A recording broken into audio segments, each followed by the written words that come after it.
If you're about to book that trip to Finland, stop. Before you hit that confirm button, please watch this video first.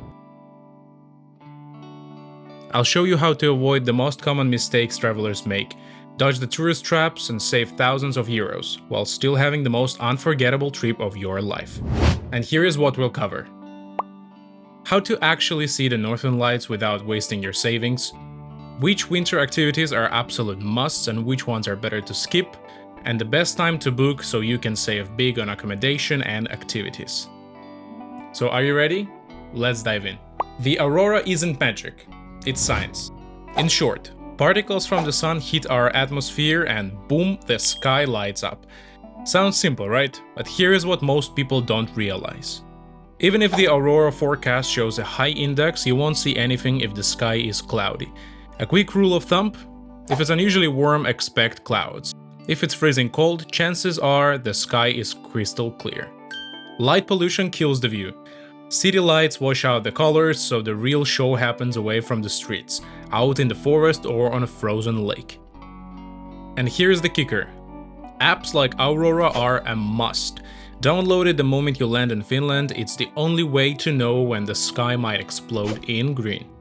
Do you want to find out when is the best time to catch a Northern Light?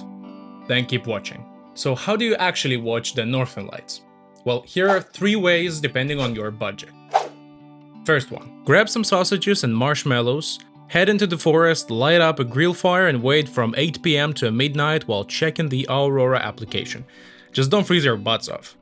If you want elevation, hike up a hill. In Levi, for example, the spot behind Panorama Hotel is legendary. Worst case scenario, you spend 70 euros on a taxi there and back. Option 2. You can book a group tour where a bus takes you deep into the forest to a favorite viewing spot. You will sit around the fire with a bunch of other hopeful travelers. Or here's how you can make it more fun. If somebody in your group can drive, take a snowmobile Aurora Safari. Flying over frozen lakes in the dark is insane. Price usually varies from 120 to 170 euros per person. And the last and the most luxurious option, number 3. This is the Instagram dream. A warm bed under a glass dome, stars above you and maybe the lights dancing at 2 AM. Super romantic, but here is the truth. Even if the sky is clear, there are no guarantees, so if you're dropping 7 to 10 per night, yes, even in off-season, book smart. Wait until you see a strong aurora forecast and a cold, clear night, then grab a last-minute deal. And a pro tip. Download the Aurora app right before you land in Finland. It is the most important tool for your trip. Okay, you came for Northern Lights, but let's be real. You cannot just sit around waiting for the sky to turn green. What if you're not lucky enough to see it? No worries, Lapland is packed with winter activities that will blow your mind, Aurora or not. To make it easier for you, I split it in 2 categories. Category number 1. Activities that you can do, but you won't miss much if you skip those. And the first one is reindeer rides. Let's be honest, reindeer are fascinating animals. On a farm visit, you'll learn how important they are for social Sami culture, feed them with lichen and take some great pictures. That part is awesome, but the ride, not so much.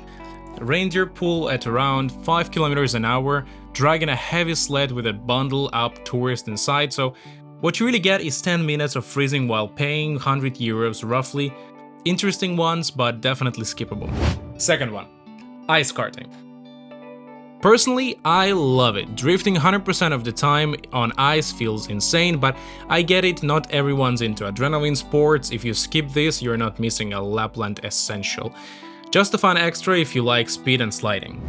And now we're slowly going to the category number 2, the absolute must-haves of what you can do in Lapland. First one is a husky safari. The dogs are bred for this and they love running. You'll hear them barking and pulling the sleds like crazy before the guide even let go of the brake. Once the sled starts moving, they go quiet, fully focused, gliding across snowy trails and frozen lakes.